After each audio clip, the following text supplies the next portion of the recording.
ធម្មតាសូរ្យហារះតែពេលថ្ងៃ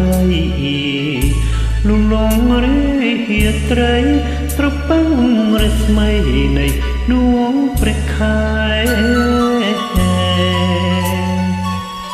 ហើយខ្ញុំពេញវ័យមានសេរីដែរតែដូចជាគ្មានន័យទេបំរើចិត្តគេជាងខ្លួនកាលជាប្រច័នមិនស្ដាយរះស្មៃស្ម័គ្រជួយរីត្រីបំភ្លឺលោកីជួងសែងសូរ្យាពីរាំងនៃខ្ញុំរៀមច្បងគ្រួសារមិនខំពីដួងច័ន្ទថ្លាបូជាវាសនាជួយសាច់ឈាមឯង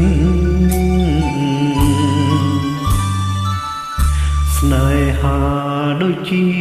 ទឹកលើស្លឹកឈូករកខ្យល់បបោកយំសោកបោកប្រានស្ដាយស្លឹកជុកខ្ចីបងព្រាត់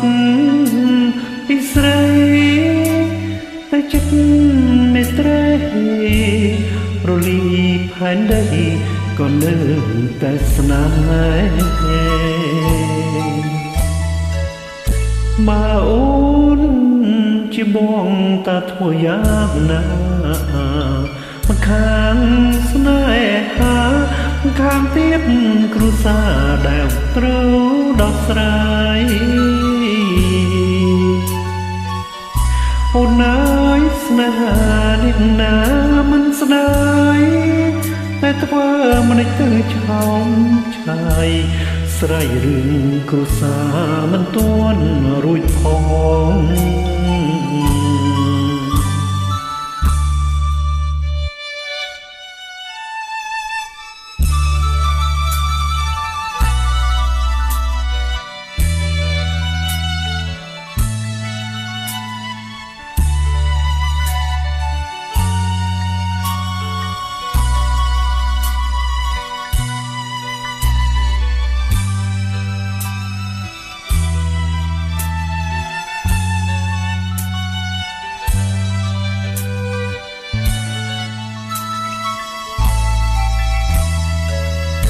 បើអូន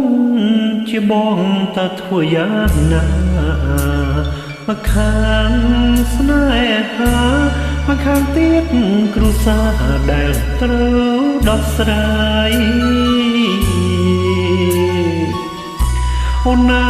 ស្នេហានាងណាមិនស្ដាយតែធ្វើមិនទៅឆោមឆាយស្ដាយរឿង